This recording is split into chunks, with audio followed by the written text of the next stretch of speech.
Assalamualaikum warahmatullahi wabarakatuh. Perkenalkan kami dari kelompok 6 dengan mata kuliah kecerdasan buatan. Di sini kami mendapatkan tema dengan judul XG Boost. Untuk autor sendiri ada dia subtilan yaitu diri saya sendiri dengan NIM 4212 301067 dan teman saya Angger Zuma Renata dengan NIM 4212 301074 dan teman saya Muhammad Fadli dengan NIM 4212 3010 78 dan yang terakhir teman saya Muhammad Faisal 4212 3010 84. Oke, lanjut ke slide selanjutnya. Slide ini adalah latar belakang dari XGBoost sendiri atau yang sering disebut Extreme Gradient Boosting. Extreme Gradient Boosting diciptakan oleh Tianqi Chen pada tahun 2014 untuk mengatasi keterbatasan algoritma. Gradient Boosting Machine atau GBM konvensional yang terkenal dengan akurat namun sangat lambat dan boros. Memori sangat menangani data skala besar. Algoritma ini menjadi solusi inovatif yang menggabungkan kecepatan komputasi paralel dan pencarian percobaan pohon atau yang bisa disebut dengan split finding. Efisiensi sistem dalam manajemen memori serta penambahan regulisasi matematis untuk mencegah overfitting. Berkat kemampuannya yang tangguh, cepat, dan sangat adaptif, XGBoost langsung meledak menjadi algoritma yang mendominasi berbagai kompetisi data science global seperti Kaggle pada tahun 2015. Oke, selanjutnya, apa itu XGBoost? XGBoost sendiri adalah algoritma machine learning berbasis assembly learning yang mengkombinasikan banyak pohon keputusan atau yang bisa disebut dengan decision tree secara berurutan, di mana setiap pohon baru bertugas mengoreksi kesalahan prediksi dari pohon sebelumnya. Untuk menghasilkan akurasi optimal sesuai dengan namanya, algoritma ini telah dioptimalkan secara mendalam pada tingkat sistem komputer agar mampu memproses data berskala besar dengan sangat cepat dan efisien, sekaligus dilengkapi dengan sistem regulisasi bawaan untuk mencegah overfitting serta kemampuan otomatis dalam menangani data yang hilang. Ibaratnya itu kalau kita sedang mengerjakan ujian, kan ada soal 1, 2, 3. Yang dimana dia berperan sebagai, andaikan contoh kita sedang mengerjakan soal nomor 1, dan namun untuk jawabannya tersebut belum sepenuhnya benar. Dan kita akan lanjut mengerjakan di nomor 2. Namun pada soal nomor 2, kita akan membahas jawaban pada jawaban 1.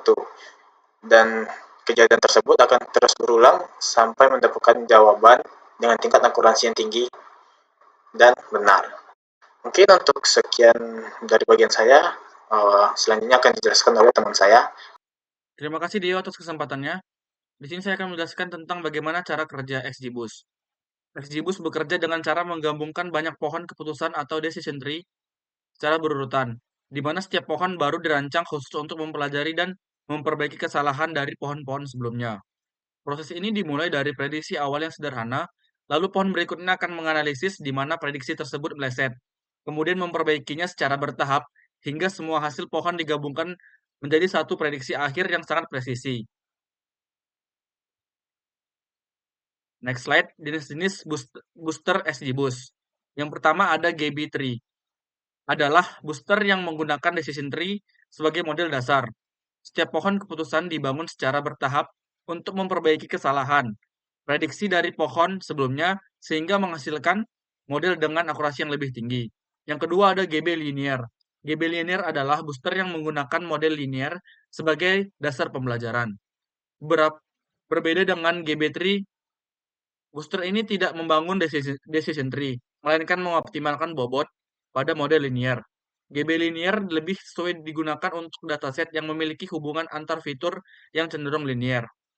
Yang terakhir ada DART atau Dropouts Multiply Additive Regression Trees.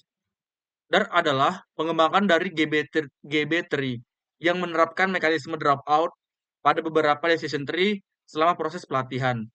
Tujuannya adalah untuk mengurangi risiko overfitting dan meningkatkan kemampuan generalisasi model terutama pada dataset yang lebih kompleks. Next slide.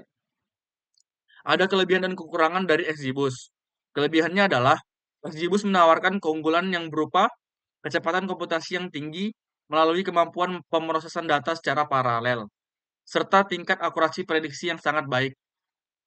Algoritma ini juga dilengkapi fitur regulasi bawaan untuk mengantisipasi risiko overfitting atau kondisi di mana model terlalu terpaku pada data latihan, serta mampu menangani data yang tidak lengkap atau missing value secara otomatis tanpa menurunkan performa model. JBoss juga memiliki kekurangan, yaitu keterbatasan karena sifat modelnya yang menyerupai black box, sehingga alur logika pengambil keputusannya cukup sulit dipahami atau dijelaskan secara visual. Selain itu, algoritma ini memerlukan konsumsi memori atau RAM yang cukup besar saat memproses data set skala raksasa, cenderung sensitif terhadap data ekstrim atau outliers, dan membutuhkan dan membutuhkan proses pengaturan parameter atau tuning yang lebih kompleks. Oke, cukup sekian dari saya. Untuk proses penghitungan akan dilanjutkan oleh rekan saya Fadli. Kepada Fadli, dipersilahkan.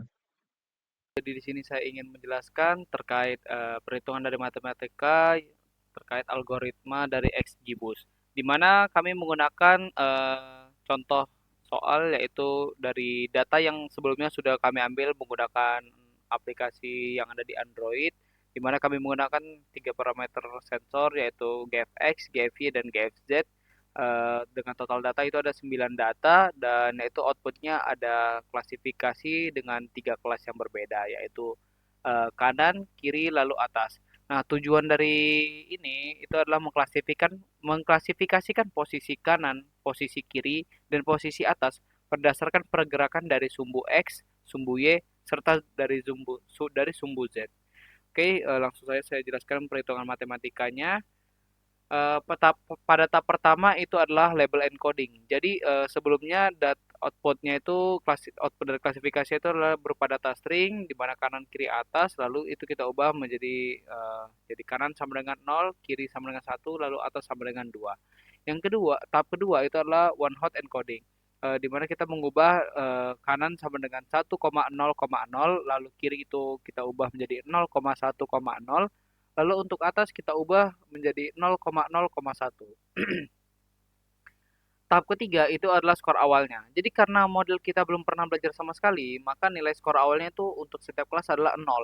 Nah, karena lalu yang keempat itu tahap keempat adalah softmax. Nah, karena sebelumnya itu modelnya belum ada belajar sama sekali dan skor awalnya itu adalah 0, maka probabilitas dari tiap kelas itu masih sama, yakni untuk kelas kanan itu 0,33, probabilitas dari kiri itu 0,33, dan probabilitas kelas atas juga sama 0,33. Nah, lalu pada tahap kelima itu kita bisa menghitung gradiennya.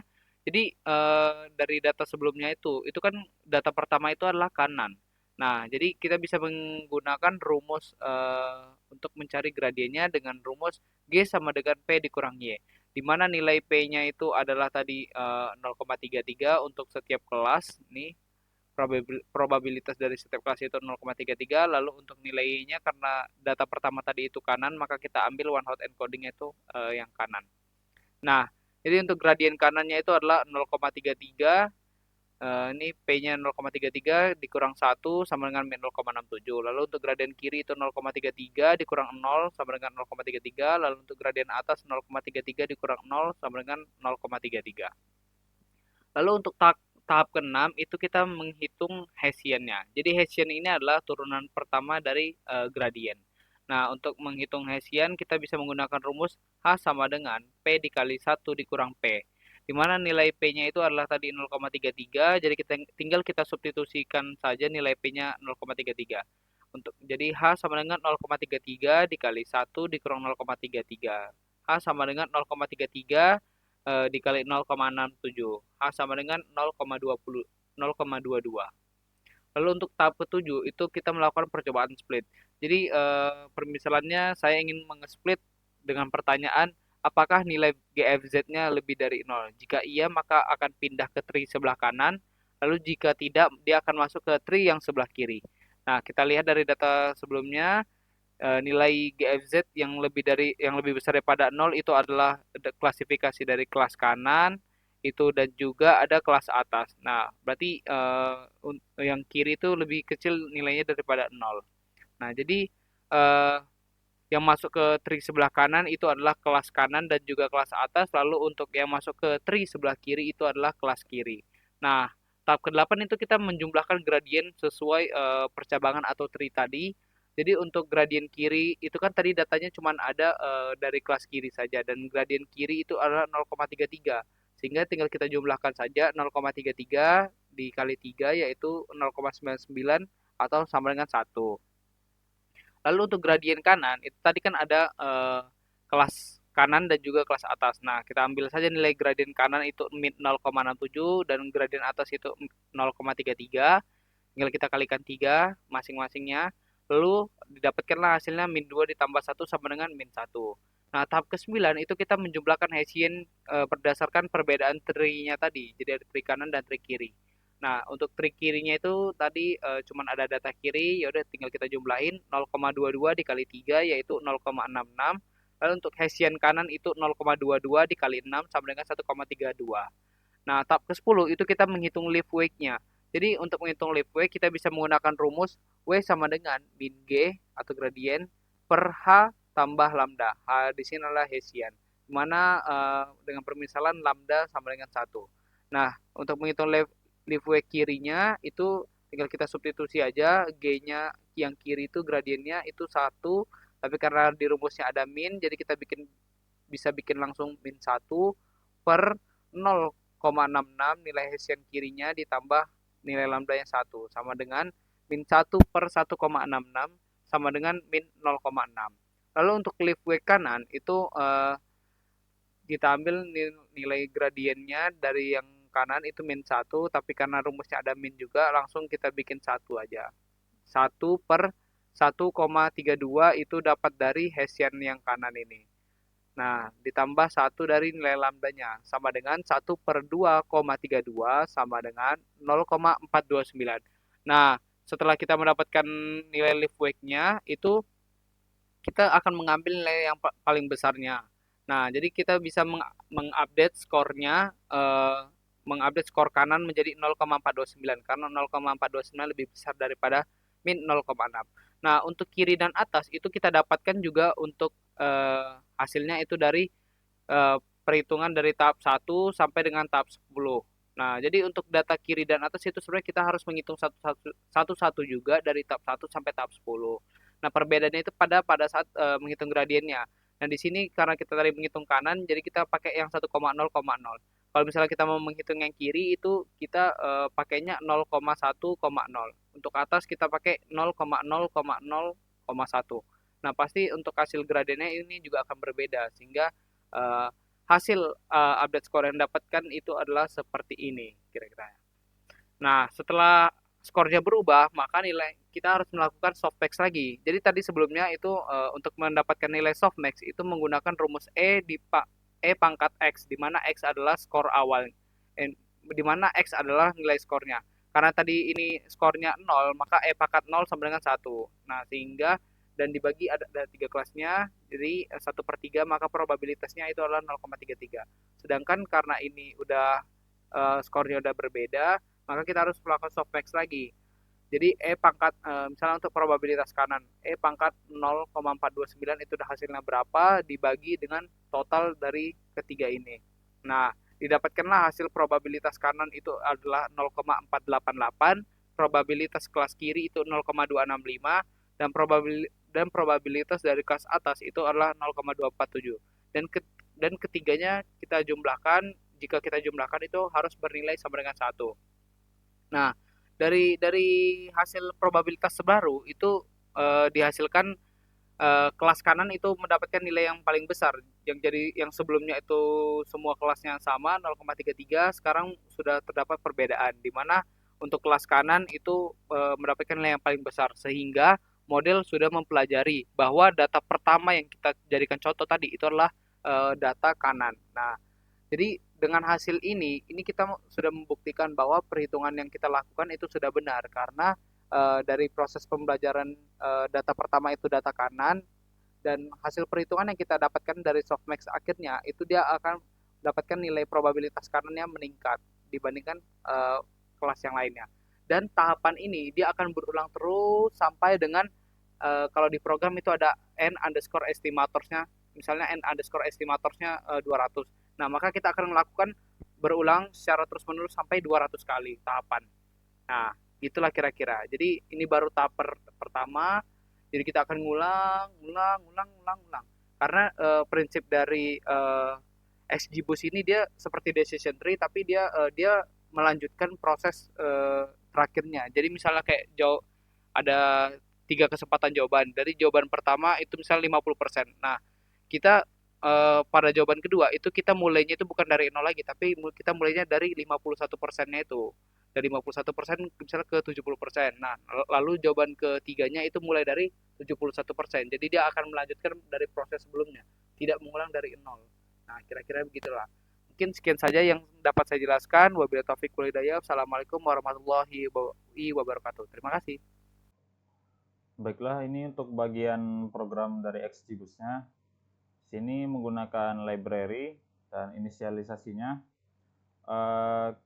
Kami menggunakan pandas untuk format filenya. Jadi pandas ini bisa untuk mengakses read or write dari suatu file. Kemudian ada matplotlib untuk plotting, misalnya seperti grafik, fitur, bar, kemudian confusion matrix, dan yang terakhir gambaran pohonnya. Kemudian import OS ini sebenarnya opsional, cuman untuk sistem saya membutuhkannya dikarenakan saya akan menggambarkan bentuk pohonnya. Dikarenakan XGBoost ini sebenarnya decision tree, hanya saja decision tree pada umumnya menggunakan satu pohon besar saja. XGBoost menggunakan banyak-banyak pohon kecil untuk melakukan prediksi. Jadi menggunakan import OS ini seperti library untuk operating system. Jadi mengakses pada Windows, pada users komputernya, GraphViz ini. Jadi GraphViz ini untuk menggunakan aplikasi GraphViz untuk bisa melakukan visualisasi tree, pohon.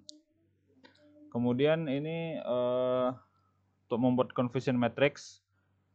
Kemudian laporan klasifikasi, ini XGBoost-nya, plot tree untuk membuat pohon. Kemudian ini untuk visualisasi pohon. Kemudian ada XGB classifier dan regressor. Di sini kami cuma menggunakan classifier saja, regressor tidak digunakan. Kemudian ada label encoder untuk melakukan encoding terhadap label di dalam file XLSX. Kemudian ini ada score akurasi, mean square error, kemudian train test split. Kemudian ini cuman lokasi untuk aplikasi grafis saja. Ini adalah untuk membuka dan mengambil parameter pada file data.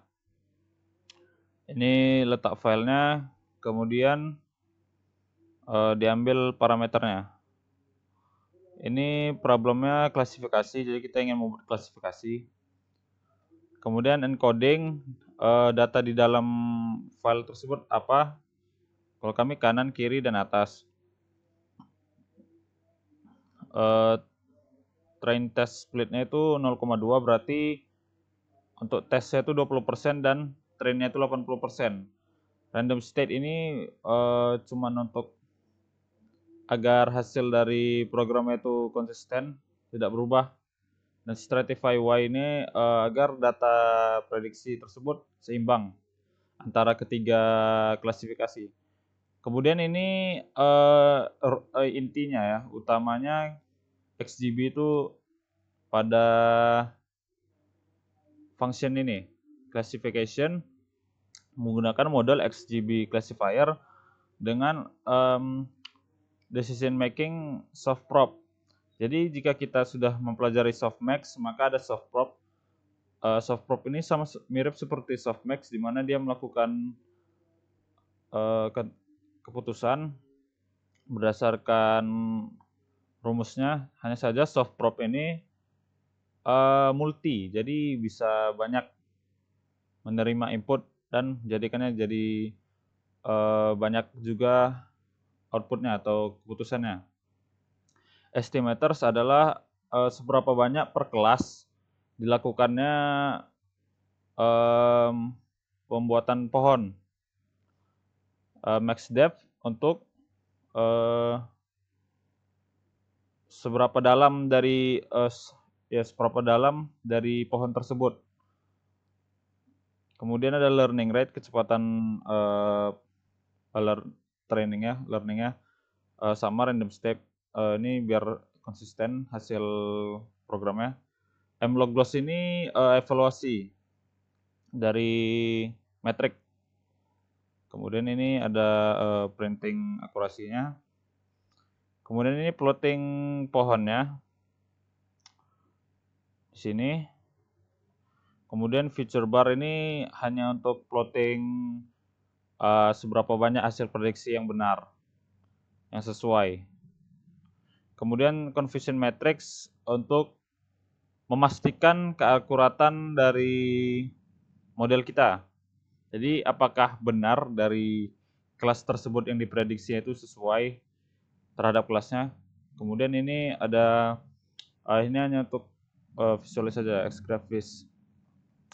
Baiklah, itu penjelasan dari programnya. Mari kita jalankan programnya.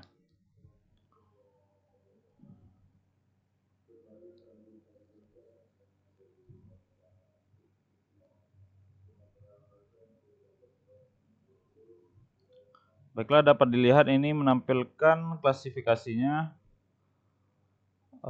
Dari klasifikasi tersebut diambil atas 691, kiri 657, kanan 565 dengan akurasi 100%.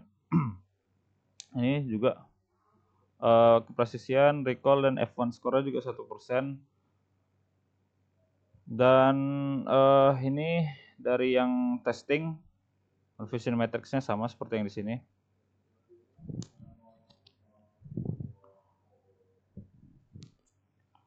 Ini confusion matrix 100% ya, tidak ada yang salah sama sekali, semuanya benar. Kemudian mari lihat feature importance. Ini mirip dengan confusion matrix, hanya saja lebih simple. Ini lebih ke sudutnya aja ya, X, Y, Z. Kemudian tree-nya, jadi ini gambaran salah satu dari banyaknya pohon yang dibuat oleh XGB tersebut. Jadi kan tadi seperti yang saya bilang bahwa kelasnya itu ada 3 dan estimatornya ada 200. Berarti untuk setiap kelas tersebut ada 200. Berarti untuk totalnya ada 600 pohon. Ini salah satu pohonnya. Ini salah satu pohonnya Y. Jika lebih besar maka ke X ini, dan ini hasil leaf akhir output dari prediksinya. Ya. Ini tidak bisa melakukan langsung, misalnya seperti klasifikasi ini apa.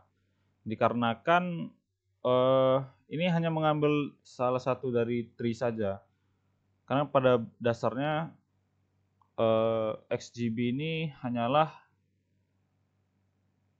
decision tree yang lebih advance, lebih rumit. Kenapa dibuat lebih rumit? Agar meningkatkan performa. Dikarenakan decision tree itu komputasinya tinggi, apalagi dengan data yang banyak. Dan biasanya kalau untuk XGB ini menggunakan card. Ya. Itu saja dari saya, terima kasih.